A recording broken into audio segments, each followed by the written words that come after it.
એક ઊંડો શ્વાસ લો. ધીમે ધીમે શ્વાસને છોડો અને એકદમ રિલેક્સ થઈ જાઓ.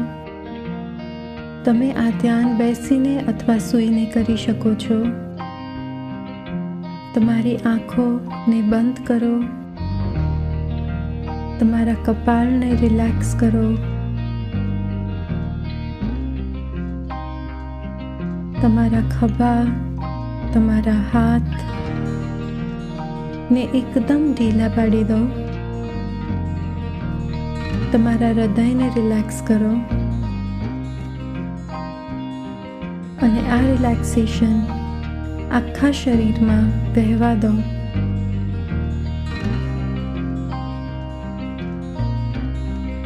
અને નરમાઈથી તમારું ધ્યાન તમારી ત્રીજી આંખ તરફ દોરો. એકદમ રિલેક્સ રહીને. અને હવે તમારું ધ્યાન આ નોઈંગ ઉપર લાવો કે હીલિંગ દરેક માટે એક જેવી નથી. જે એક વ્યક્તિ માટે ખૂબ સારી રીતે કામ કરે છે તે જ રીતે બીજા માટે કામ કરશે એવું જરૂરી નથી. આપણે દરેક આપણી પોતાની રિધમ લઈને ચાલીએ છીએ. આપણો પોતાનો એક યુનિક પાથ છે, એક યુનિક રસ્તો છે. અને હીલિંગની તમારી પોતાની એક સાચી દિશા છે. ક્યારેક આપણે ખૂબ એન્ક્શિયસ થઈ જઈએ છીએ. એક ડૉક્ટર પાસેથી બીજા ડૉક્ટર સુધી દોડી જઈએ છીએ. વારંવાર વિચારીએ છીએ, હું સાચો તો કરી રહ્યો છું ને? કંઈ ભૂલ તો નથી થઈ રહી ને? જ્યારે આપણે એન્ઝાયટી અથવા ફ્રસ્ટ્રેશનમાં ફસાઈ જઈએ છીએ ત્યારે લાઈફ એ જ એનર્જી આપણને પાછી દર્શાવવા લાગે છે. ફ્રસ્ટ્રેશનનો દરવાજો ખોલો અને વધુ ફ્રસ્ટ્રેશન અંદર આવે. એક ચેલેન્જ પછી બીજી ચેલેન્જ આવે. એમ લાગે કે બધું તૂટી રહ્યું છે, કે આનો કોઈ અંત નથી. રિસર્ચ કરવું જરૂરી છે. ડિટેલ્સ જાણવી પણ જરૂરી છે. પરંતુ એમાં વધારે પડતું ઉલઝાઈ જવું તે જરૂરી નથી. બહારથી ઇન્ફોર્મેશન લો અને પછી તેને અંદરથી એટલે કે ઇન્ટ્યુટિવલી તેને પ્રોસેસ કરો અને જુઓ તમારું શરીર શેની સાથે વધુ રેઝોનેટ કરે છે. ગ્રેટિટ્યૂડની સ્થિતિમાં સબકોન્શિયસ માઇન્ડ શાંત અને ફોકસ્ડ બની જાય છે. ગ્રેટિટ્યૂડ કઠિનાઈને નકારતું નથી, પરંતુ તેની અંદર ક્લેરિટી લાવે છે. ગ્રેટિટ્યૂડની સ્થિતિમાં સબકોન્શિયસ તમારી સાથે જોડાય છે અને તમને ગાઈડ કરે છે, તમને દિશા બતાવે છે. તે તમને રાઈટ પીપલ, રાઈટ સપોર્ટ અને રાઈટ એક્સપિરિયન્સીસ સાથે જોડે છે.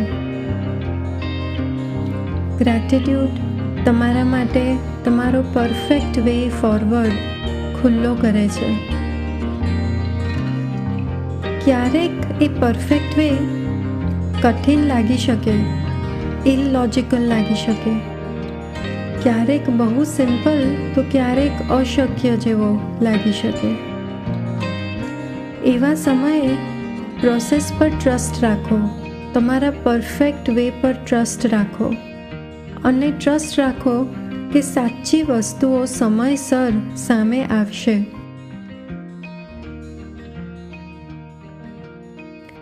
હવે તમારા જીવનના એવા કોઈ એક ક્ષણમાં પાછા જાઓ જ્યારે તમે ડીપ ગ્રેટિટ્યૂડ અનુભવ્યો હોય. એ કોઈ વ્યક્તિ હોઈ શકે, શાયદ કોઈ અનએક્સપેક્ટેડ ગિફ્ટ જેના માટે તમે ગ્રેટફુલ હો, અથવા તમારું પોતાનું સ્વ, તમારી પોતાની જર્ની માટે થેન્કફુલ હો. એ એનર્જીને અનુભવો અને હવે આ ગ્રેટિટ્યૂડની એનર્જી તમારી ત્રીજી આંખ પાસેથી વહેવા દો. તમારા મગજમાં, તમારા દરેક બ્રેઇન સેલમાં તેને એક્સપાન્ડ કરો. તમારા ગળામાં, તમારા ખભામાં તેને વહેવા દો.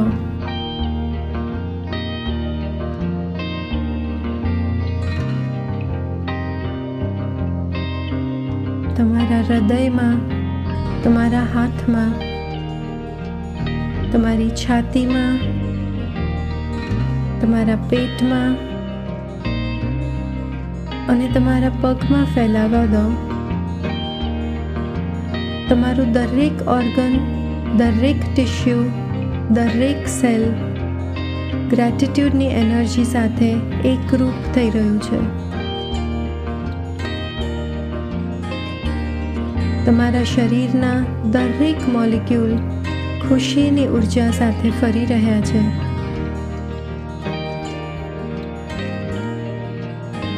હવે આ એનર્જીને તમારા શરીરની બહાર, તમારા ઓરા સુધી વિસ્તરવા દો, તેને એક્સપાન્ડ થવા દો.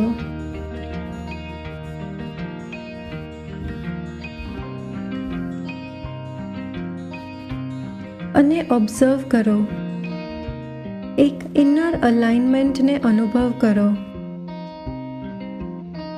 પ્રોસેસ ઉપર ટ્રસ્ટ કરવાનો ભાવ અનુભવ કરો. પોતાના પર ટ્રસ્ટ કરવાનો ભાવ. એક વિશ્વાસ કે તમને બિલકુલ એ જ રીતે ગાઈડ કરવામાં આવી રહ્યું છે જેમ તમને જરૂર છે. થોડી ક્ષણો માટે આ સેન્સેશનમાં રહો.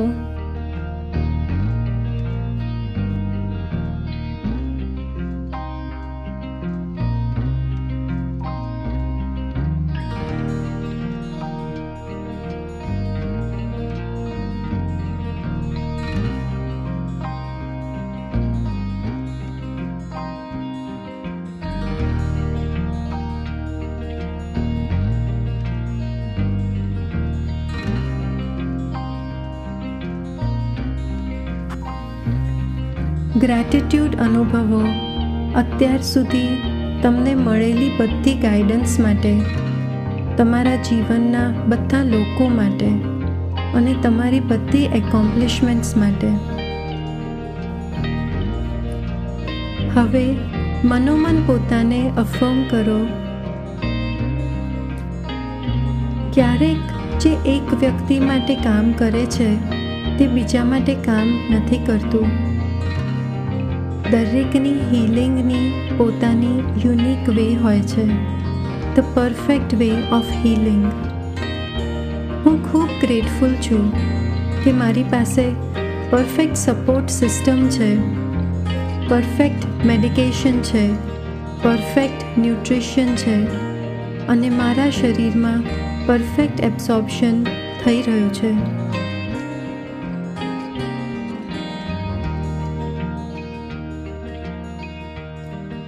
જ્યારે તમે તૈયાર હો, ધીમેથી તમારું ધ્યાન વર્તમાન ક્ષણમાં પાછું લાવો અને આંખો ખોલો.